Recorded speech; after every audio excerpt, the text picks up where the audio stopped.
네, 건국대 경제학과 최백운 교수님 소개 드리기 전에 어젯밤에 업로드된 최경영의 이슈 오도독 한 번만 더 광고해 드릴게요. 언론개혁에 대해서 정준희 교수, 최욱 씨와 함께 재밌게 토론해 봤습니다. 지금 유튜브에서 보실 수 있습니다. 시간 가는 줄 모르고 보실 수 있는 아주 재밌는 내용이니까요. 한번 꼭 시청해 주시기 바랍니다. 경제 고수만의 탁월한 식견과 통찰력으로 경제 이슈를 분석하는 이게 경제다. 최백은 건국대학교 경제학과 교수 나오셨습니다. 네, 안녕하세요. 예. 미국이 난리가 났습니다. 예. 예. 이게 지금 일단 시위가 이렇게 일어나서 오늘 속보로 나온 거 보니까 그 시위대도 아닌 것 같은데 한 분이 경찰 총에 맞아서 또 돌아가셨더라고요. 이 지금 상황, 미국 상황을 어떻게 봐야 되나요? 지금 이거는 제가 볼 때는 트럼프가 지금 승부수를 던지는 겁니다. 아, 그래요? 예. 예. 그러니까 그 미국의 정치학자들이 한 10여 년 전부터 자주 쓰는 용어 중에 하나가 예. 정치의 양극화라는 말을 했어요. 정치도 양극화됐다. 정치의 양극화. 예, 양극화가 됐는데, 그러니까 지지층이 완전히 극단적으로 이렇게 나눠져 버린 그렇죠. 상태거든요. 나눠질 텐데 미국은 백인이 60%가 넘는 사회입니다. 여전히요. 그렇죠. 예, 흑인이 한 13%뿐이 안 되고요. 예. 그러니까 우리나라 사람들은 그 미국에 대한 뭐 그 관심을 많이 안 갖고 계신 분들은 흑인이 그 정도뿐이 안 돼요. 뭐 그런 사람들 많이 있는데요. 그렇습니다. 근데 여전히 백인이 그러니까 절대 다수인 이런 나라예요. 예. 나라인데 이 백인들 중에서 공화당을 이제 그러니까 지지하는 층들을 보게 되면 백인들 유권자들 중에서요 91%나 됩니다. 백인 유권자 중 91%. 예. 공화당과 합니다. 야, 엄청나군요. 예. 예. 대신 만약에 흑인들은 90%가 민주당을 합니다. 예. 근데 기본적으로 60%가 백인이고 13%가 흑인이면 예. 뭐 14%에서 90% 해봤자 10%밖에 안 되는데 예. 전체 인구에. 그러니까 이게 지금 뭐냐면은 트럼프 입장에서는 이 백인들의 저거를 이제 건드리고 싶은 거예요. 이게 이번에 이제 그러니까 이런 사태가 일어날 때마다 항상 그 이 두 개의 시각이 이렇게 공존을 하고 있는데요. 어떤 경찰의 폭력성이라든가 그래서 이제 경찰 개혁이라든가 뭐 사회 정의 뭐 이런 문제를 가는 사람들이 있고 한편에서 뭐냐면 백인들 중에서는요 그런 부분도 가지만은 원래 이 흑인들이라든가 이쪽 그 좀 주로 이제 시위를 많이 하는 이 사람들은 경찰에 대한 편견을 가지고 있다. 이렇게 보는 사람이 꽤 있습니다. 경찰은 굉장히 그러니까는 이 사람들은 뭐냐면 법과 질서가 중요하다고 생각하는 부류들이고 그렇죠. 그런데 이제 뭐냐면 경찰에 대해서 굉장히 그 편견이 과장돼 있다. 아, 경찰은 공정하게 지금 법을 집행하고 있는데 그리고 오히려 폭력을 하고 있는 사람들은 특정 인종인데 이 사람들이 주장하는 것에 굉장히 좀 이제 경찰의 행동에 대해서 좀 너무 과장스럽게 인식을 하고 있다는 이런 이제 그러니까 인식들을 꽤 갖고 있어요. 백인들 사이에서요. 트럼프는 그걸 정확하게 알고 있는 거죠. 알고서 이제 그걸 건드리는 건데 그래서 이제 트럼프가 최근에 우리가 미국의 뉴스를 지금 보게 되면은 군병력까지 동원하고 있잖아요. 그 그렇죠. 우리나라 보거든 계엄 상황같처럼 이렇게 보이잖아요. 그렇죠. 그럼 이런 상황을 그러니까 어떻게 보게 되면은 지금 21세기에 그것도 우리가 민주주의 어쨌든 간에 한때는 그러니까 모범이라고 보였었던 나라에서 이런 상황이 지금 벌어지는 게 이런 상황을 우리나라 사람들은 그러니까 미국을 잘 모르시는 분들은 그냥 충격적으로 이걸 사실 느껴질 거예요. 미국 저렇게까지 망가지고 있나. 그렇습니다. 이게 믿기지 않는 어떤 사건으로 지금 보고 있잖아요. 트럼프가 최근에 이제 이 시위대들한테 표현한 거 보게 되면 뭐 영어는 터그. 깡패들, 악당들. 이거는 그냥 굉장히 어떤 흉악범이에요. 흉악범이라고 이제 뜻을 갖고 있습니다. 뭐 루터 뭐 이런 표현도 쓰고 있고. 그렇죠. 약탈하는 사람들. 약탈자. 그리고 뭐냐면 장기 중형을 때려야 된다. 장기 징역형에다 쳐야 된다. 뭐 이런 식의 표현을 막 하고 있어요. 그게 뭐냐면은 여기에 대해서 이제 그러니까 되는 간에 자꾸만 시위대를 자극하잖아요.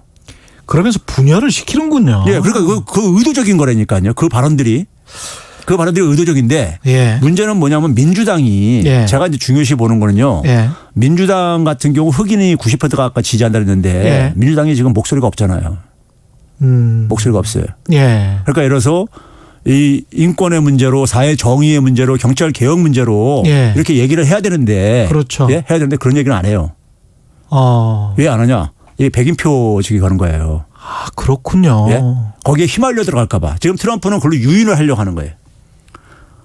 예? 백인들 이 민주당을 그쪽으로 유인하려고 하는 거죠. 극단적으로 오른쪽에서 예. 백인들 위주의 정책을 하면서 빨리 들어와라 이렇게 하는 거군요. 예. 그걸 끌어들이려고 하는 겁니다. 그렇게 되면 민주당 내부에서도 분열이 일어날 것이고. 그렇죠. 아, 그렇게 되면 흑인표도 장담을 못 하게 되고. 예. 아, 이 그러니까 꽤 트럼프는 그러니까 지금 마지막 승부수를 던지는 거예요, 지금요. 그래가지고요. 예. 그러니까 트럼프의 특징이 뭐냐면은 굉장히 나쁜 상황도 자기한테 유리하게 만드는 이런 좀 재주가 있다고 우리 그걸 흔히 얘기하잖아요. 그 나쁜 상황을 어떻게 보면 좀 더 악하게 만들어서 이게 그렇죠. 지금 사실은 지금 여론의 비판은 엄청나거든요. 그렇죠. 오늘 워싱턴 포스트 보니까 예. 한 목사님이 예. 트럼프 대통령이 성경을 이렇게 흔들면서 시위대한테 예. 훈계조로 이야기를 했잖아요. 예. 그런데 목사님이 그렇게 이야기를 했더라고요. 성경을 카메라에 흔들지 말고 성경을 좀 읽었으면 좋겠다. 예, 그 정도로 저는 이야기를 그것도 굉장히 했거든요. 상징적인 메시지가 있다고 봐요. 예. 교회 앞에 가가지고 그렇죠. 성경 들고 한 게 사실은 그 백인 복음주의자들의 지지 기반을 가지고 트럼프 대통령이 탄생을 한 거거든요. 예. 아니 근데 이거는 예. 제가 이제 이 말씀을 드린 건 미국의 역사를 좀 이해를 하셔야 돼요. 예, 예. 미국의 역사를 이해하셔야 되는데요. 예. 미국은 기본적으로 우리가 저는 이제 항상 그렇습니다. 제국은 내부 모순 때문에 되게 예. 망해요. 예. 외부로부터 어떤 충격에 의해서 공격받아서 망하는 게 아니라 역사는 그런 사례가 한 번도 없어요. 내부 모순으로 되게 제국은 붕괴되어져요. 예. 네? 제국은요. 예. 그래서 저는 중국도 그렇고 미국도 그렇고 다 내부 소련도 그랬었고 내부 모순에 의해서 그러니까 된다는데 예. 우리가 미국의 가장 치명적인 아킬레스건은요. 예. 인종 문제입니다. 인종 문제예요. 그러네요. 예, 인종 문제인데 그 인종 문제를 단적으로 표현해 주는 두 가지 용어가 있습니다. 자유토지하고 자유노동. 자유토지와 자유노동. 예. 여기에 이제 다 모든 게 다 담겨져 있어요. 아. 그리고 이제 미국 역사를 아는 사람들은 예. 갈 수 있는데 예. 자유토지라는 건 뭐냐면 제가 지난번 주말판으로 제가 잠깐 이제 그 미국의 재정 얘기 그렇죠. 재정 얘기하면서 미국 역사 잠깐 소개한 적이 있었는데 미국은 소위 말해서 1608년에 소위 말해서 영국의 청교도인들이 건너가면서부터 소위 그 영국인이 주류가 돼가지고 만든 나라입니다. 예. 그렇죠.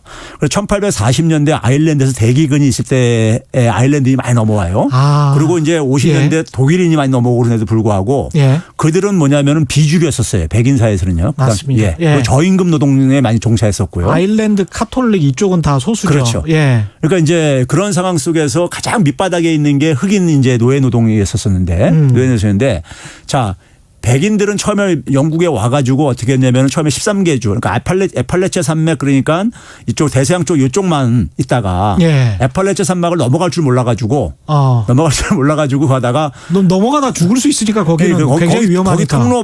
거기 넘어가는 통로를 발견하는 것도 굉장히 어쨌든 간에 역사 스토리에 있어요. 아, 예. 예. 근데 이거 어쨌든 간에 그래서 서부 개척이라는 이렇게 표현을 하잖아요. 예. 개척의 시대 뭐 그러잖아요. 예. 이게 이제 사실은 어떻게 보면 인디언 축출이죠. 예? 그래서 미국 역사에서 보게 되면 인디언 역사를 안 가리킵니다. 자기들 부끄러운 역사이기 때문에. 예. 그러니까 인디언들 사실 뭐 몰살시키고 땅을 뺏은 거잖아요. 그렇죠. 그럼 개척이 아니라 다시 그냥 침략한 거죠. 침략. 처음부터 예. 침략해 들어가서 뺏은 거죠. 예. 그런데 자기들은 이제 그걸 이제 우리가 뭐 지리산의 대발견도 무슨 대발견이에요. 거기 사람들이 원래부터 살고 있었는데요. 그렇죠. 그렇죠. 그러니까 이게 서양의 눈이란 말이에요. 그렇죠. 서양 유럽 사람들의 눈인데. 예. 근데 그렇게 해가지고 그 속에서 뭐냐면 인디언들의 비극을 우리는 모르잖아요. 지금요. 그렇죠. 미국인들이 감추고 있기 때문에 모르는 겁니다. 예? 인디언들의 그 비극을 그러니까 그렇죠. 인디언들은 역사 속에서 완전히 사라져버린 거예요. 그러니까 어떻게 보게 되면요. 주류 역사에 해서요. 그렇죠. 그리고 미국 백인들이 얻은 게 뭐냐면 자유 토지인 거예요. 예? 뭐 대표적으로 우리 뭐 중고등학교 때 홈스테드법 링컨이 뭐 가면서 소위 자장농 창설법 이렇게 우리 번역을 하는 거에 그래서 이제 개척을 하게 되면 한 160에이커까지는 거의 공짜로 무상으로 나눠주는 160에이커면 거의 한 20만 평 이상이 됩니다. 20만 평방킬로미터 평방 저기 우리 평으로 넘쓰는 이런 규모인데 그걸 이제 준단 말이에요. 그러니까 그걸 이제 서부 개척으로 이제 해가지고 쭉 이제 에팔레체산 넘어와서 이렇게 확장시킨 거죠. 유럽에서 쫓겨난 사람들이 그냥 엄청난 땅을 그렇죠. 소유하게 된 거네요. 유럽만 하더라도 소장농이 바글바글 되던 이런. 그렇죠. 예. 그렇죠. 예. 그래서 이제 이민 오고 이제 못 살겠어가지고 이민 오고 그런 건데 이주해 온 건데 그러면 이 백인들이 그렇게 땅을 빼앗으면서 인디언들은 그 속에서 이제 눈물과 이제 어쨌든 간에 참혹한 저걸 이제 흘린 거예요. 그렇죠. 그렇죠. 그러면 이제 그 속에서 그 얻은 게 그 자유토지라고 이제 표현을. 네? 자유토지인데. 우리는 자유토지를 얻었다. 예. 예? 근데 그걸로 인해 가지고 예. 미국의 그 경제적인 조건이요. 예. 미국의 농업 생산성은 있잖아요. 농업 예. 생산성은 두 가지가 결정하는데 두 가지 요소가 하나는 뭐냐면은 단위 면적당 얼마나 많이 생산을 해내느냐. 예. 예? 이걸 토지 생산성이라고 하는데요. 예. 그리고 또 하나는 뭐냐면 얼마나 많은 경작지를 이용할 수 있느냐. 그렇겠습니다. 이 두 가지가 결정하는데 예. 대개 역사가 깊은 나라들은요. 예. 그러면서 농업 생산성이 높은 나라들은 토지 생산성이 높은 거예요. 그렇겠죠. 뭐 네덜란드라든가 저쪽에 이 농업이 발달한 이제 그러니까 북유럽 같은 국가들 보게 되면요. 예. 그럼 인구가 막 계속 증가하니까는 그렇죠. 땅은 잠깐만 상대적으로 이게 팽창이 한계가 있고 예. 그렇죠. 근데 이제 미국은 뭐냐면 농업 생산성이 전 세계에서 가장 최고 높은데 예. 그 이유가 이 경제학 면적이에요. 아, 경작 면적이 넓어서 이걸로 넓어서 그런 거예요. 토지 예. 생산성은 높지 않습니다.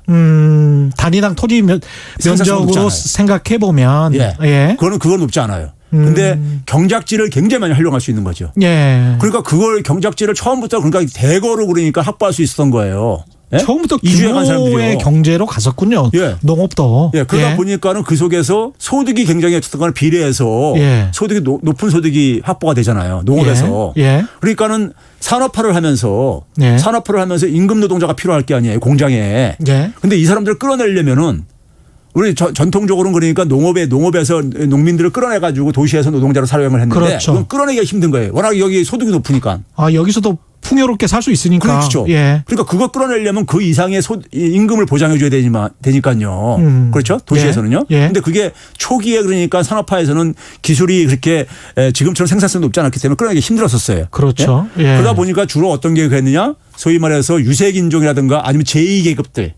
이거를 이제 저임금 노동자로 활용한 거예요. 그래서 세컨 클래스 시티즌 이런 이야기가 그렇죠. 이제 나오는 거군요. 그렇죠. 예. 그리고 초창기에는 이제 소위 말해서 아일랜드라든가 독일이라든가 아니면 뭐 러시아까지 해가지고 이런 이제 유럽에서 오는 이주민들이 가고 예. 맨 밑바탕에 흑인이 깔려 있는 겁니다.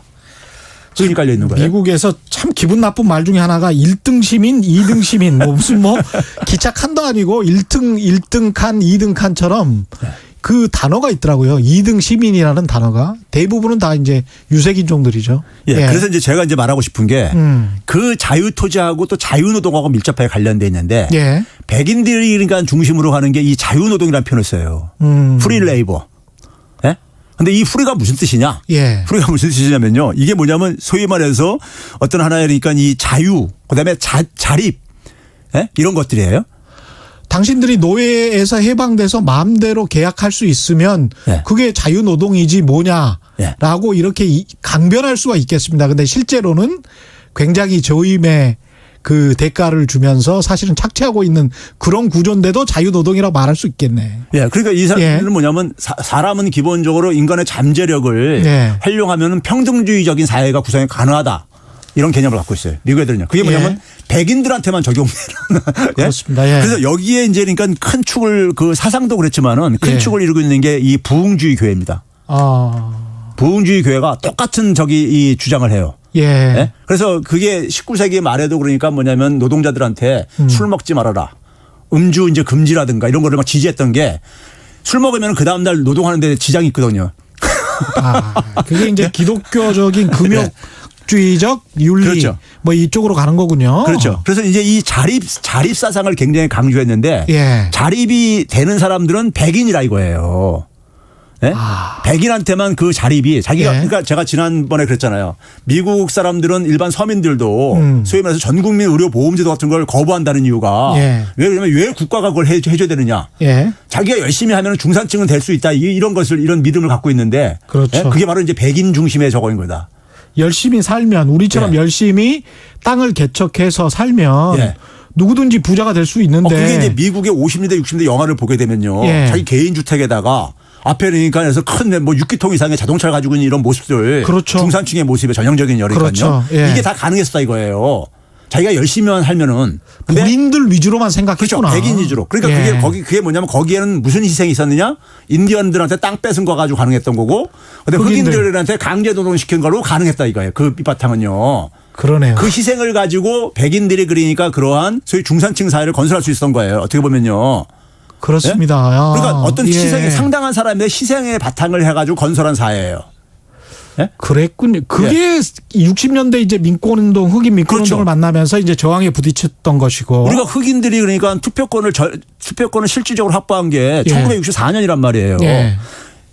사람들은 우리가 정말 얼마 노예 안 해방되고 됐습니다. 나서 예. 바로 이제 되지 않았느냐 이렇게 생각을 하는데 예. 사실상 그 당시도 뭐냐면 투표세라든가 폴텍스라고 했었죠. 예. 재산이 있어야지만 하고 그다음에 예. 이제 뭐냐면 이 문맹 시험도 보아가지고 예. 저기 이 어느 정도 언어도 알고 다 그래야지만이 투표권을 주는 이런 식으로 각 주에서 예. 통제를 했었단 말이에요.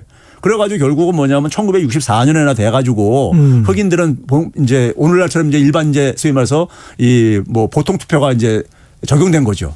그러니까 64년이면요. 지금부터 그러니까 우리가 그것도 한 60년도 채 안 되는 이런 기간이 안 된다고요. 예? 참 그러고 보면 이렇게 투표를 하기도 참 어렵게 만들어놨어요, 미국은. 제가 이제 예. 이 속에서 주목하는 게 뭐냐면요. 예. 자, 우리가 예를 들어서 이런 겁니다. 저는 우리나라 민주주의 발전에 있어서 광주 민주화 운동이 굉장히 우리가 큰 역할을 했다고 보는 게 예. 광주에서 어쨌든 많은 사람들이 당시에 이제 군부 정권이 그냥 자기들의 어떤 그런 폭력적인 지배에 굴복하기를 강요하는 데 속에서 그걸 예. 거부하면서 많은 사람들이 희생을 치렀단 말이에요. 예. 근데 그게 그 희생으로 끝난 게 아니라 나머지 살아남은 사람들한테 굉장히 마음의 빚을 줬어요. 예? 빚을 줬다고요. 그랬죠. 그래서 이제 뭐냐면은 그 살아남은 사람들의 그 빚이 결국은 사회 정의에 대해서 외면할 수 없게끔 만드는 하나의 이게 이제 됐다고 저는 생각이 들거든요. 예. 그럼 미국 사회 같은 경우는 예를 들어서 이렇게 많은 사람들의 희생을 인디언과 흑인의 희생을 통해서 백인들의 어떤 하나의 그런 번영을 했을 때 정상적이라면은 이게 두 가지 경우로 이제 이건 구분됩니다. 하나는 뭐냐면 그걸 정당화시키거나 네. 지배를 정당화시키거나. 예. 예? 그러니까 우리가 흔히 말해서 이 박정희 정권 18년 전두환 정권까지 해가지고 8년 거기 해야 되면 한 거의 30년 가까이 되는 이 기간을요. 속에서 혜택 본 사람들 많을 게 아니겠습니까요? 그렇죠. 그 혜택 본 사람들은 뭐냐면 자기 스스로 그걸 합리화시켜야 돼요.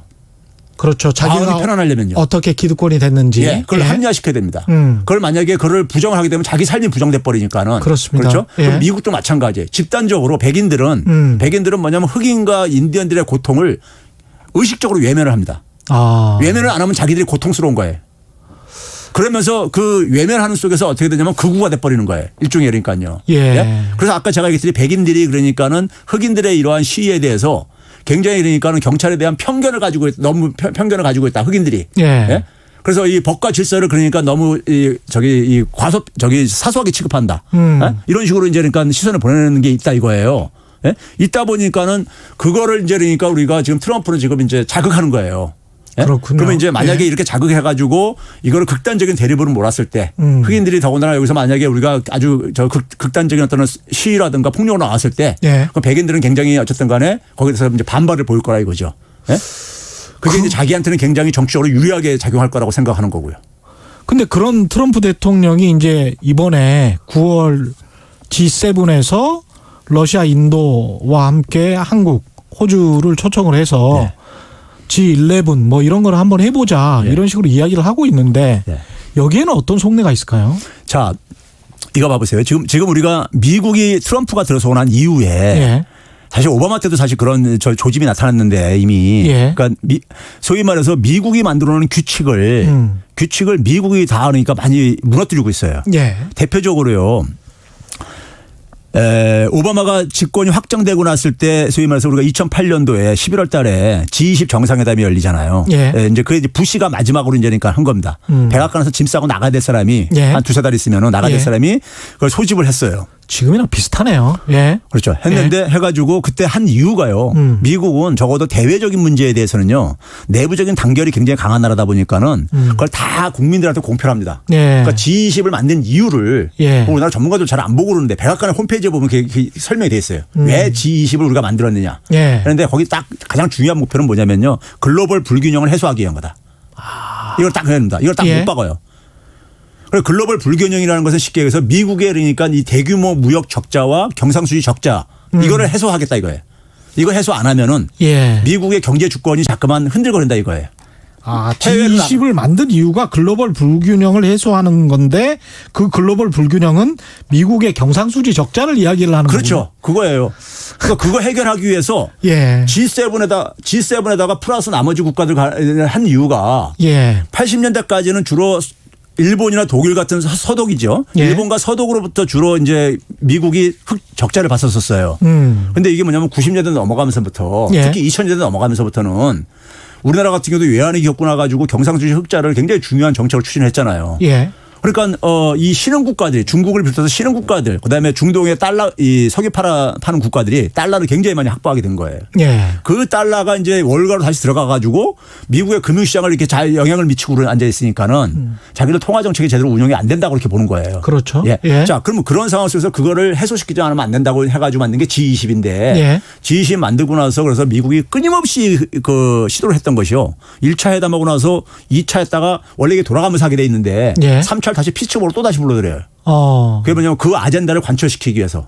그래서 3차에서 그러니까 적어도 아젠다를 1차 때는 경제 위기가 이제 그러니까 막 이제 자유낙하듯이 막 이렇게 폭락하고 경제가 이게 무너지다 보니까는 예. 재정 부양을 공조하는 걸로 이렇게 초점을 맞췄지만은 발등에 떨어진 불부터 꺼야 되니까요. 예. 근데 3차 때 이제 그걸 의제화 시킵니다. 글로벌 불균형을 해소하는 것을요. 예. 그러고 나서 4차 때는 다시 이제 그러니까 캐나다 오타와로 갔다가 5차 때 우리나라로 오죠. 서울에서요.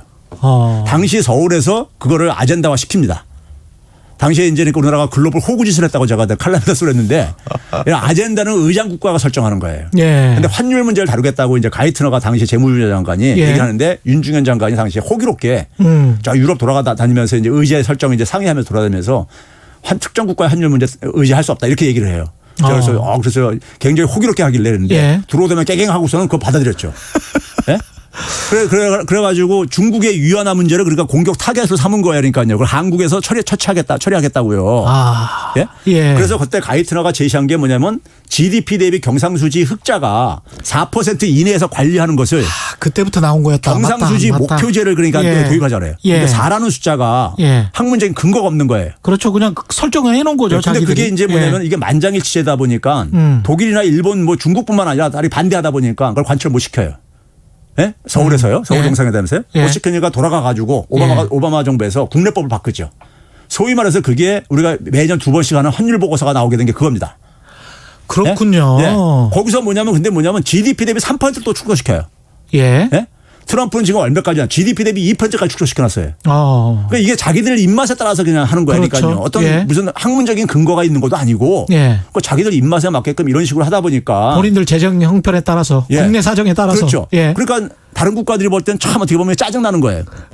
정말 자의적이라는 그렇죠. 미국 멋대로 하는 거네요. 그냥. 미국이라는 게 우리가 G7 만들 때도 예. G7이 가치 공동체라고 얘기하고 예. 가치 공동체 우리가 형식적인 것은 뭐 자유를 구하고 뭐 인권 뭐 이렇게 얘기하지만은 대표적인 게 뭐냐면 법의 지배예요.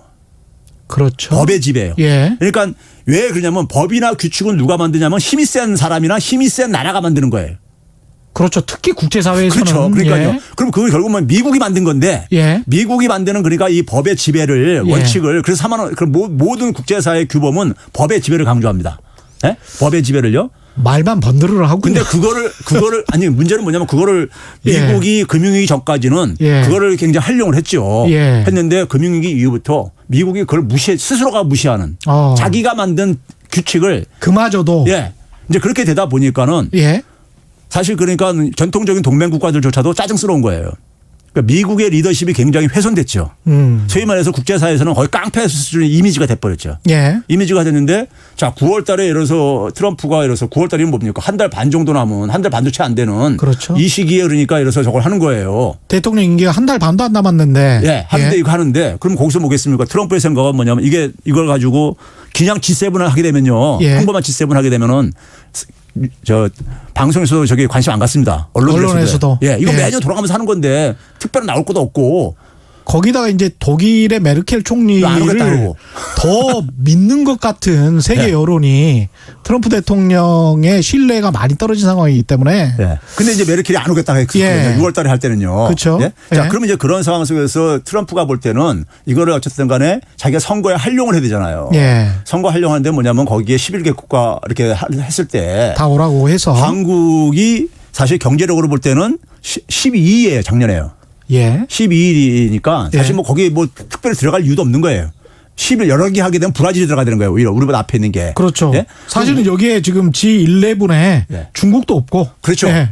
그러니까 이제 그런 상황 속에서 이거를 볼 때 뭐냐면 제가 이제 비유적으로 표현하면 예. 깡패가 우리가 예. 막 깡패짓 하고 앉았는데 예. 깡패짓 동네에서 깡패짓 하고 앉았는데 자기 그렇게 나쁜 사람 아니다 하면서 예. 내 친구 중에 이렇게 모범생도 있어. 아. 예? 한국은 지금 뭐냐면 예. 이 코로나 방역 이후에 예. 국제사회에서 저는 모범국 굉장히 신뢰를 주는. 예? 얘 공부 잘해. 뭐 예, 이러면서. 아주 범생이 같은 이미지로 단 말이에요.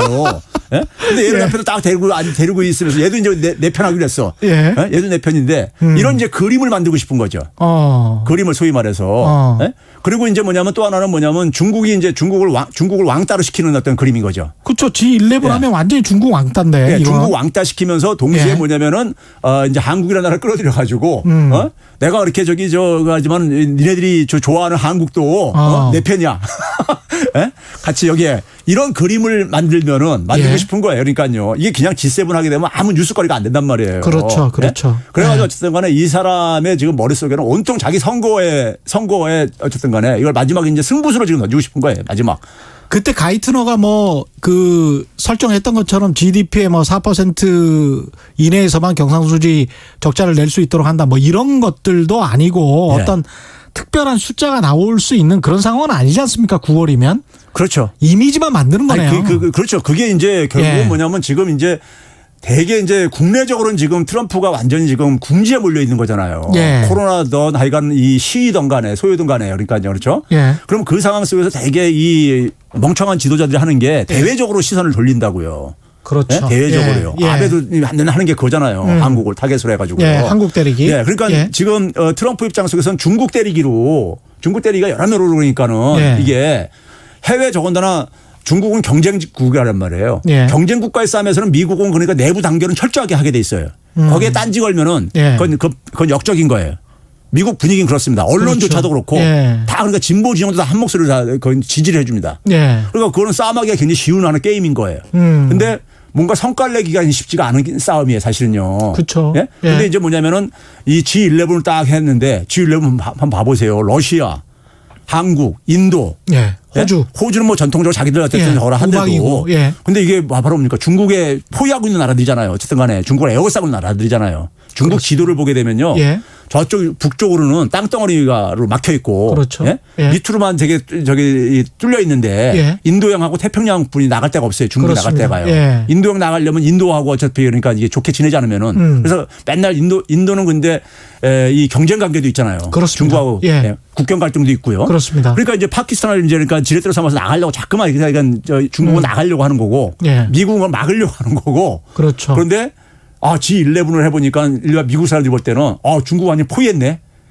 이런 이제 그러니까 이미지를 줄 수 있잖아요.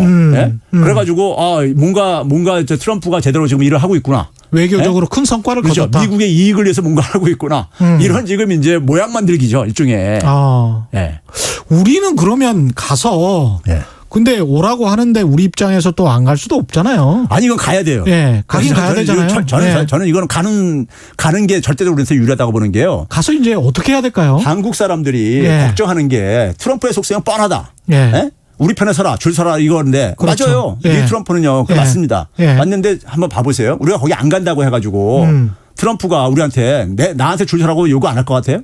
아이, 하죠. 어차피 하잖아요. 방위비 분담하는 거 보면 요구하는 거 보면 자, 그럼 우리가 G7 바깥에 있으면서 예. 미국의 압박을 그러니까 압박을 속에서 우리가 이거를 대응하는 거하고 예. 안에 들어가서 대응하는 거하고 그렇죠. 어느 게 더 낫냐 이거예요. G7은 일반 사람들이 모르는데 이거 만장일치입니다. 만장일치. G20도 마찬가지예요. 왜냐면 이게 주권 국가의 정상들 회담이기 때문에 예. 유엔에 그러니까 1국가 1표주의 원리가 그대로 작용하는 거예요. 야. 그래서 정상들의 선언이 나오려면은 만장일치가 돼야 돼요. 고난이 세네요. 그렇죠. 예. 그러면 그 속에서 만약에 중국을 아젠다로 딱 던졌을 때 예를 들어서 거기서 뭐 러시아나 인도나 독일이 만만한 나라들이 아니잖아요. 그렇죠. 트럼프가 하자는 대로 그냥 끌려갈 나라들이 아니라고요. 그럼 우리는 거기에 그러니까 우리 혼자 미국을 상대하는 것보다 예? 그들하고 같이 우리가 해가지고 하는 것이 훨씬 더 우리가 그러니까 압박을 최소화시키기가 쉽고 우리 결정도 오히려 용이할 수가 있다 이거예요. 그러면서 나중에 혹시 예. 뒤로 중국에게 생색낼 수도 있겠습니다. 그렇죠. 그러니까 뭐냐면 우리 입장에서는 우리는 예. 우리가 가장 원하는 게 뭡니까? 미국과 중국 사이 속에서 어느 한쪽에 그거 안 하면서 그렇죠. 그러면서 뭐냐면 둘한테 최대한 우리가 이익을 뽑아내는 거잖아요. 예, 그게 목표죠, 뭐. 그렇죠. 예. 그럼 예를 들어서 한국이 미국 쪽에 간 것 같으면 중국이 또 애달플 게 아닙니까? 그럼 중국도 우리한테 뭔가를 좀 잘하고 싶을 게 아니겠어요? 그렇죠. 자기 편에 그렇죠. 끌어들이고 싶으면요. 예. 예. 그런 우리 지렛대를 활용할 수 있다 이거예요. 그래서 제가 이거를 뭐냐면 K평화의 어떤 하나의 지렛대를 좀 활용하자. 예? 즉 뭐냐면 한반도의 긴장이라든가 예. 궁극적으로 통일 문제는 그렇죠. 국제사회의 동의 없이는 이거 한계가 있습니다. 그렇죠. 예? 국제사회가 독일이 통일될 때도 국제사회가 동의를 해줬듯이요. 그렇죠. 동의를 해줘야 돼요. 예. 예? 그러면 지금도 봐보세요. 우리가 만약에 북한 체제가 붕괴됐을 때 미국에 툭 하면 나오는 소리가 미군 굴로 주둔시키고 이건 북한은 그러니까 한국 땅 아니다. 뭐 이런 식의 얘기들이 흘러나오고 앉아있잖아요. 예? 그럼 그런 상황 속에서 우리가 어차피 통일하려면은 예. 통일이나 이런 걸 하려면은 결국 주변국 국제사회에 동의를 얻어내야 된다고요. 예. 동의를 얻어내야 되는데 그 안에 들어가서 그러니까 거기서 우리가 잘 지내가지고 동의를 얻어내는 거하고 그렇습니다. 바깥에서 우리가 혼자서 있으면서 예. 하는 거하고는 엄청난 차이가 있죠. 그러네요. 그리고 예. G20의 멤버인 거하고 G11의 멤버인 거는 또 이미 차이가 엄청납니다.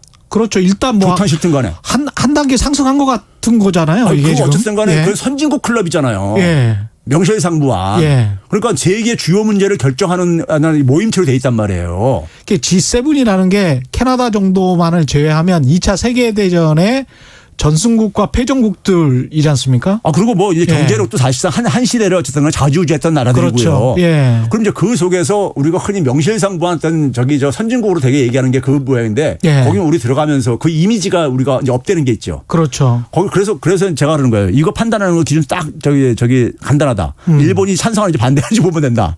일본이 반대하잖아요. 예. 왜 반대하느냐? 자기들이 찌그러지는 거예요. 예. 아시아를 대표하는 선진국이 일본이에요, 유일한. 예. 근데 뭐냐면 한국과 동시에 같이 이제 격이 돼버리게 되면은. 비슷한 레벨이 되네. 그렇죠. 예. 그러면 일본이 그만큼 이제 이게 위상이 격화되는 거예요. 예. 예? 일본은 이제 지는 해가 되는 거고 한국은 떠오르는 해가 되는 거고. 예? 그렇죠. 예. 그러면 이제 그런 상황 속에서 그러니까 일본이 지금 굉장히 긴장하고 있는 이유가 예. 바로 거기에 대해 저 동의 이런 문제에 대해서 지금 딴지 걸면 나오는데 저는 그런 거예요. 그러니까요. 이 문제는 어차피 트럼프가 제시한 건데 트럼프한테 그렇죠. 숙제 풀으라고 하면 된다. 일본 문제는. 그렇지. 그러니까 네가 초청을 해야 우리 가는 건데. 그렇죠. 일본은 네가 아베는 그러니까 트럼프가 해결하는데. 그 일본은 또 아베는 트럼프 말 잘 들어요. 잘 듣잖아요. 잘 들을 수밖에 없어요. 구조상이요. 예. 예. 그러니까는 그래서 이번 기회를 그러니까 이번 기회는 놓치지 말아야 된다. 제가 하는 얘기가 그 얘기고요. 예. 그래서 이거를 우리의 그러니까 지금 이 트럼프 입장 속에서는 지금 G7이라는 게 G7은 그렇게 표시했잖아요. 트위터에다가 뭐라고 하냐면 A very outdated group of countries라고 그랬어요. 맞습니다. 예. 예. 매우 시대에 뒤처진 그러니까는 예. 이런 어떤 이 국제 모임체라 이거예요. 예. 국가들 모임체라 이거예요. 실제로 이게 아주 시대에 뒤처졌습니다. 예. 이탈리아 국가 같은 경우 보면 지금 완전히 지금 국가가 완전히 지금 정상적으로 돌아가지가 않는 나라예요. 사실 우리 뭐 경제 수준도 우리랑 비슷하지 않습니까? 예. 조금. 아니 거기다가 뭐 국가 예. 재정도 지금 하니까 붕괴 직전이고요. 지금요. 예. 거기다 이번에 뭐 코로나로 인해서 정신들 지금 말이가 못 차릴 정도로 지금 이렇게 혼란스럽거든요. 예. 그러니까 사실 그 6개 국가를 데리고서는 트럼프가 하기 싫은 게 얘네들이 전부 다 보게 되니까 이번에 전부 다 지금 말이가 헤매고 있는 나라들인 거예요. 그러네요. 그 나라들 데리고서 뭐 사진 찍어봤자 모양새가 안 나오는 거예요. 이게. 예? 일본도 국내 문제 심각하고 그렇죠. 영국은 브렉시트고 그러니까 얘네들 독일은 유럽 케어해야 되고 이탈리아는 힘들고 얘네들 보니까 그냥 과거의 인물들이다 이거예요. 그러니까 쉽게 얘기하면요. 과거의 시대에. 트럼프 대통령이 그런 거는 또 감이 그럼요. 있네. 감이 있어. 장사꾼이라 가지고 사업가 예. 출신이라 가지고 그런 거는 이 시대 변화 이런 거에 대해서는요. 굉장히 민감한 사람이에요. 그러니까 빠르게 예. 가죠. 그러니까 새로운 그림을 하지 않으면 내가 이걸 왜 해야 되느냐. 트럼프 맨날 그런 질문을 던지는 사람이에요. 이거 내가 왜 해야 돼?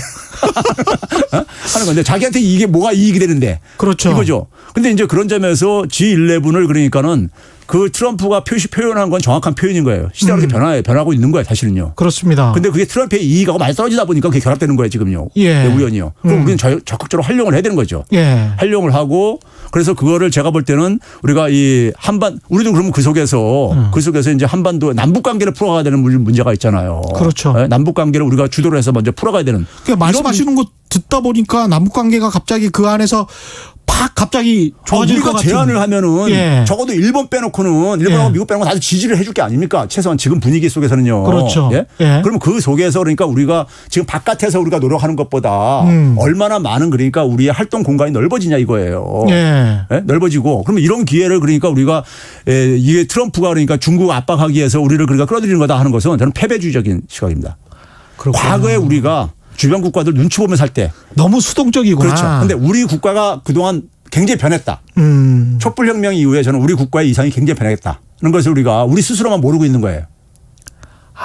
그걸 그래서 국제 정치 무대에서 충분히 우리가 힘을 발휘할 수 있고 조종자의 역할도 할 수 있다. 이렇게 거기다가 보시면. 지금 있잖아요. 예. 중요한 게 뭐냐면은 코로나19 이후에 국제 리더십의 스타일이 바뀌고 있다고요. 예. 소위 말해서 미국의 그 리더십이 그 하드 파워에 기초한 거라 그러잖아요. 그랬죠. 경제력이 달러하고 그다음에 이제 군사력. 예. 근데 이게 지금 코로나19에 무용지물이 되고 있잖아요. 그렇습니다. 그렇죠? 예. 그거 가지고 그냥 깡패짓만 하고 앉았단 말이에요. 미국은요. 보여주는 모습이. 뭐 있으면 뭐 합니까? 바이러스를 근데 막지 그거 가지고 못하는. 주로 이제 그러니까 협박하는 짓만 하고 앉아 있잖아요. 미국은요. 예. 근데 그 국제사회에서 그게 짜증나는 거고 그러니까요. 근데 네. 우리는 이번에 뭘 보여줬냐면은 방역 취약 국가들한테 우리가 이제 대통령이 던진 화두가 모두를 위한 자유. 예. 모두를 위한 자유 이걸 던졌단 말이에요. 그러니까 모두가 그러니까 다 같이 연대와 협력을 통해서 예. 이 위기를 벗어나자. 이렇게 하면서 방역 취약 국가들한테 그러니까 1억 달러 인도적인 지원을 하겠다라든가 그다음에 이제 그러니까 이 진단 키트라든가 백신이 나오게 되면은 이건 글로벌 공공재로 우리가 삼자라든가 그 보편적 가치를 지향한 거죠. 그러니까 국제사회 예. 속에서는 굉장히 그게 국제사회도요. 예. 개별 국가나 못 사는 나라가 더 많은 거예요. 그러니까 잘 사는 나라보다. 그럼요. 훨씬 예? 많죠. 예. 200개나 되는데. 그러니까 그러면 그 대부분 나라들은 예. 한국에 대해서는 존경하는 마음이 가는 거죠. 아. 예? 미국은 그러니까 앞에서 굴복하고 있지만은 예. 저 힘이 센 깡패니까 굴복하고 있는 거지만 뒤로는 예. 미국을 누가 존경을 하겠어요 지금요. 지금 상황은 근데 그렇습니다. 한국은 지금 힘이 상황은. 없어도 예. 이제 뭐냐 존경을 받는 나라가 됐단 말이에요. 신뢰를 얻을 수 있는 나라로요. 그러면 그런 부분을 가지고 이제 우리가 그 G11 모임에 가서도 예. 하게 되면 우리는 주도할 수 있다는 얘기죠. 그러니까 예를 들어서 힘 가지고 우리가 힘 자랑하는 나라는 절대 그러니까 이게 동의를 얻어내는 게 힘들어요. 예? 힘으로 하는 나라들은. 예? 그러니까 국제사회가 소프트 파워 가지고 이게 예. 지금 리더십이 바뀌는 중요한 어쨌든 간에 이런 시사점을 던져주고 있는 상황인데 사실은 미국이 정말 글로벌 리더로서 힘을 발휘할 때는 미국의 하드 파워를 본 게 아니고 소프트 파워, 그렇죠. 보편적 가치의 그렇죠. 지향 예. 그리고 그것이 중국을 넘어설 것이다. 절대 중국은 미국을 따라올 수가 없다라는 그건 결국은 소프트웨어였지 않습니까? 소프트 파워였는데 그러니까 그 당시는 미국이 그렇게 못하니까 지금. 그 당시는 그러니까 예. 미국의 전성기였다 보니까 예. 소프트 파워가 하드 파워가 같은 방향으로 가고 있었던 거예요. 예. 같이 이게 이 소프트 파워가 하드 파워를 만드는데 중요한 원천이었던 거예요. 그러니까 이게 이제 그러니까 소위 미스매치가 안 생겼던 거죠. 그렇게 비슷하게 행동을 했어요. 또 예. 미국이. 그러니까 예. 이제 그러니까 굉장히 여유도 부리고 했었었죠. 그렇죠. 그렇죠. 예. 근데 이제 문제는 뭐냐면 미국의 이제 그러니까 이 경제력이 나빠지면서 미국이 그러니까 스스로 자기의 소프트 파워를 자기가 훼손시키고 앉아 있는 거예요. 예? 그렇습니다. 아, 예. 미국이 경제적으로 안 좋아지면서 소프트 파워를 이제 훼손시키고 있고 다른 나라 인권을 지적하려면 본인들의 인권, 국내 인권부터 이제 잘 보호를 해야 되는데. 근데 미국은 이제 봐보세요. 이번에 코로나19하고 예. 이번에 이제 그러니까 그 흑인 이제 그러니까는 그 이 사망으로 인해 가지고 미국 사회가 보여준 것은 이제 미국이 아주 결정적인 지금 저 이 상처를 받은 거예요. 국제사회에. 예. 예. 야, 미국이라는 사회가 저 정도뿐이 안 되는 사회인가. 예? 이런 거에 대한 그러니까 신뢰가 미국을 더 이상 이제 동경할 수 있는 사회는 더 이상 이제 동경할 수 있는 국가가 아닌 거예요. 이제 그러니까요. 예. 이건 굉장히 중요한 겁니다. 그렇죠. 세계 그러니까 경찰 국가라고 하는 나라를 우리가 모델로 생각했던 나라. 예? 모델로 생각했던 나라인데 20세기엔 그러니까 우리가 모델로 생각했던 나라인데 저 나라는 모델이 아니다라는 것이 이제 그렇죠. 예? 국제사회에 분명한 그 메시지를 던졌단 말이에요. 예. 그럼 그 속에서 이거는 뭘 의미하냐면 국제사회가 굉장히 무질서 사회로 돌아가는 거예요. 근데 이러한 상황 속에서 결국은 뭐냐면 지금 필요한 거는 경제력이 다원화되고 모두가 연결된 이런 세상 속에서는 예. 우리가 이번에 방역할 때 성공한 그 요소가 그대로 사실은 필요한 겁니다. 개방성도 유지를 하면서 예. 그러면서 그 속에서 신뢰를 서로가 애지만이 협조가 이루어지거든요. 그렇죠. 또 연대를 해야지만 협조가 이루어지거든요. 예? 그게 우리가 코로나 한국 K 방역이라는 것이 기본적으로 이번에 해결한 것이 그거라고요. 그러니까요. 개방성을 유지하려니까는 전염의 확산 위협이 있었잖아요. 그걸 해결하려고 정부가 그러다 보니까 국민들의 자발적인 참여를 유도를 해야 돼. 예. 국민들의 자발적 참여를 유도하려면 국민들한테 신뢰를 줘야 돼. 정부가요. 신뢰를 주려면 정부가 그러니까 자기가 철저하게 투명하게 관리를 하면서 이걸 통제할 수 있다는 가능성을 보여줘야 되는 것이고요. 예. 그 속에서 그리고 이제 뭐냐면 국민들 하나하나도 다 포기 안 하고 예? 이거 무료로 다 이제 어쨌든 진단도 해주고 다 이렇게 하겠다는 이런 메시지를 보내면서 국민들이 이제 안심하면서 이제 자발적인 참여와 협조를 끌어냈죠. 그게 이제 우리가 K 방역의 어떤 성공 요인이었잖아요. 그리고 국제사회도 마찬가지란 얘기죠.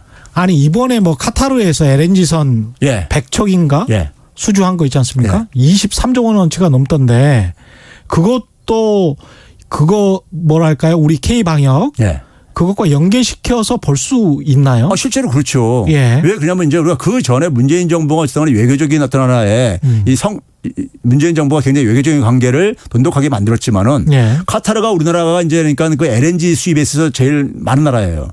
그리고 우리한테는 에너지 차원에서 굉장히 중요한 나라이죠. 그렇죠. 그래서 어쨌든 간에 관계가 굉장히 좋게 됐었습니다. 근데 이제 이번에 이제 코로나 터지면서 그 이 QP라고 하죠. 카타르 이제 그러니까 국영 인재니까 이 가스공사 거기서 이제 뭐냐면 이제 우리나라 가스공사에다가 한국가스공사에다가 뭐냐면은 그 이 한국의 검진 진단 키트를 좀 보내줄 수 있냐고 해가지고 그거를 그 당시 3월달 얘기인데 우리도 굉장히 내부적으로도 굉장히 그게 우리가 확보가 그런 상황이고 또 그다음에 해외에서 많이 주문도 막 오는 이런 상황이었었고 하는데 그걸 어떻게든 만들어가지고 한 50억 원어치인가 이렇게 해서 보내줬다 그러죠. 그러니까요. 그리고 그거 보내주다 보니까는 그 속에서 그걸 이제 카타르 입장 속에서는 굉장히 고마운 거죠. 고마운 거고 그래서 우리가 개인들 사이에서도 어떻게 보게 되면 신뢰라든가 그다음에 뭐냐면 의리라든가 이런 게 굉장히 중요하듯이요. 중요하죠. 국가사회도 마찬가지예요. 국제사회도요. 사실은 참전국들 뭐 터키 같은 데 가서 터키 국민들 보면 괜히 좀 우정이 생기고 뭐 그렇지 않습니까? 우리가. 그러니까요. 이번에 참전 용사들에 대해서 보내준 것도요. 아주 잘한 결정이에요. 우리한테 그렇게 해준 사람들에 대해서 우리 잊지 않고 있다. 그래서 뭐냐면은 함께 그러니까는 같이 우리가 이 살아가겠다 하는 이런 메시지를 같이 함께 그러니까 우리는 연대하고 협력하겠다. 이 연대와 협력이 초연결 세계에서는 가장 필수적인 하나의 규범입니다. 그래야지만 협력이 이루어지기 때문에 연대를 보내야지만이. 근데 이제 그런 연대를 뭐 초장부터 계속 거부하고 있는 나라가 지금 일본 같은데요. 지난해 7월쯤이니까 거의 한 1년 됐는데 수출 도발을 한 거죠. 그쪽에서 무역 도발을 한 건데 수출 규제를 해서 지금 어떻게 봐야 될까요? 1년 후에. 자, 지금 한 1년 정도 지나가고 있잖아요. 거의요. 작년 7월 7월 달에 다 시작했으니까요. 자, 그리고 나서 이제 결과를 보게 되면요. 지금요. 수출 규제가 사실상 유명무실해 버렸어요. 다 걔네들도 지금 수출하고 앉아 있고요. 그게 이렇게. 무슨 반도체 세계 품목이 포토레지스트하고 불화수소하고 폴리이미드 뭐 이런 거였지 않습니까? 근데 우리가 이제 자립한 것도 있고 그다음에 이제 뭐냐면 수입선을 이제 다변화, 듀퐁이라든가 이런 쪽으로 바꾼 데도 있고 반도체 못 만든다는 소리는 전혀 안 들려요. 없잖아요. 그러니까 일본만 그러니까 제가 지난해 그러니까 7월 이후에 그러니까 7월 달부터가 3분기입니다. 3분기, 4분기 거를 제가 추적해 보니까는 일본이 타격이 굉장히 심했어요. 그걸로 인해서요. 그 업체들을? 어쨌든 타격이 심했고 그것이 일본 경제에도 굉장히 영향을 미쳤어요. 결과적으로. 그러니까 외신에서 당시에 저도 이제 그런 얘기를 했지만은 자기 발등 찍은 게 분명한 거예요.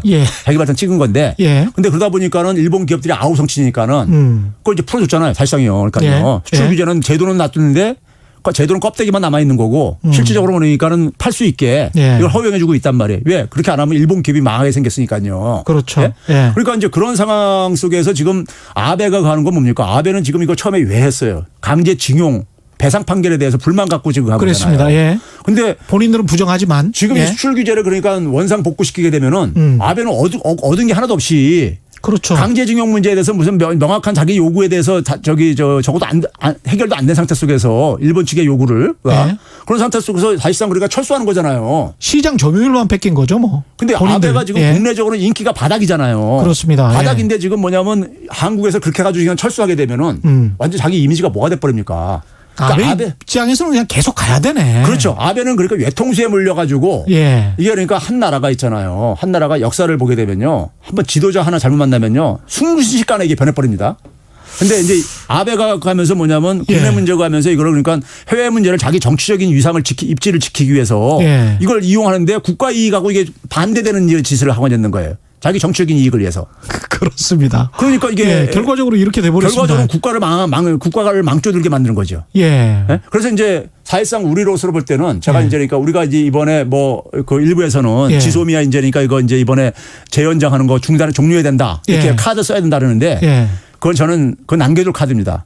왜 그러냐면은 지소미아는 기본적으로 미국의 이해가 굉장히 여기 관련돼 있잖아요. 그렇죠, 그렇죠. 근데 지금 트럼프가 이제 초청받아서 가는데 예. 지금 뭐 트럼프하고 우리가 그러니까 이거 또 하나 그러니까 트럼프를 또 자극할 문제를 만들 필요 없는 그렇죠. 거고요. 예. 거기다 뭐냐면 트럼프가 또 아베 문제도 해결해야 된단 말이에요. 그러네요. 예. 그러니까 예. 지소미아 카드는 우리가 지금 뭐 조건부로 당시에 연장을 했기 때문에 그러네요. 언제든지 이걸 종료시킬 수가 있어요. 아, 거기에 예? 사실상 뭐 지금처럼 해주고 예. 생색을 또 낼 수가 뭐냐면은 있네요. 예. 국제사회에 한번 판단을 한번 받아보자 이거예요.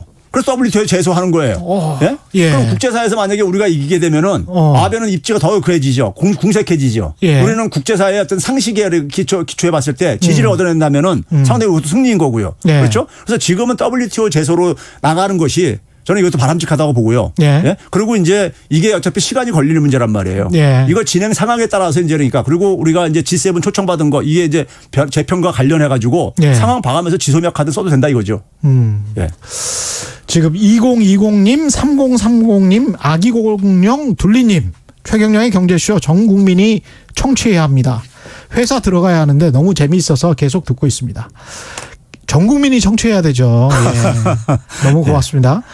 박원숙님, 은실님, 정성호님, 3866님 쉽게 설명해 주시는 일타 경제샘 최백운 교수님 최고 이렇게 말씀해 주셨고요. 6837님, 붉은 융단님, 마키님, 고희정님 최 교수님 비유가 참 좋습니다. 트럼프 머릿속에 들어갔다 오신 듯 뭐 이렇게 말씀하셨습니다. 최종옥님 솔직하고 진실 있는 이야기 정말 좋습니다. 우리가 이런 이야기를 공중파에서 듣는 것이 너무 오랜만입니다. 오늘 청취자들 반응이 참 열광적인데요. 최종욱님 말씀도 참 일리가 있는 게 지난 한 10년 동안에 사실은 어떤 지상파에서 한국의 국익이랄지 이런 것들과 관련해서 이야기를 하면서 약간 정권 눈치를 보는 측면도 있었어요. 그런데 이제 우리가 그런 것들을 다 털어버리고 이 민간 자유시장이잖아요. 네. 여기서는 뭐 이런 가능성도 있고 저런 가능성도 있고 여러 가지를 이야기를 해야 또 그런 것에 또 힘을 받아서 또 정부가 나가서 또 외교도 또 잘할 수 있고 그렇거든요. 그렇죠. 예. 제가 어저께 저녁에 저 주진우 라이브에 나왔었어요. 아, 그러셨구나. 나와가지고 어저께는 한국판 뉴딜 제가 좀 비판적으로 평가하고 들어간 사람입니다. 예. 그러니까요. 그게 이제 여러 가지 의견 속에서 그게 꼭 정부랑 또 같이 갈 필요는 전혀 없거든요. 아, 저는 국뽕 아닙니다. 예, 오늘 너무 감사하고요. 예. 지금까지 최백은 건국대학교 경제학과 교수와 함께했습니다. 고맙습니다. 네, 감사합니다. 예, 김광민님은 이러니 저러니 해도 역대 미국 대통령 중에 트럼프만큼 한국 많이 언급해주는 대통령도 없었음. 뭐 이런 평가도. 우리 위상이 변한 거예요. 예, 하셨습니다. 저희가 준비한 최경영의 경제쇼 여기까지였습니다. 저는 KBS 최경영 기자였습니다. 고맙습니다.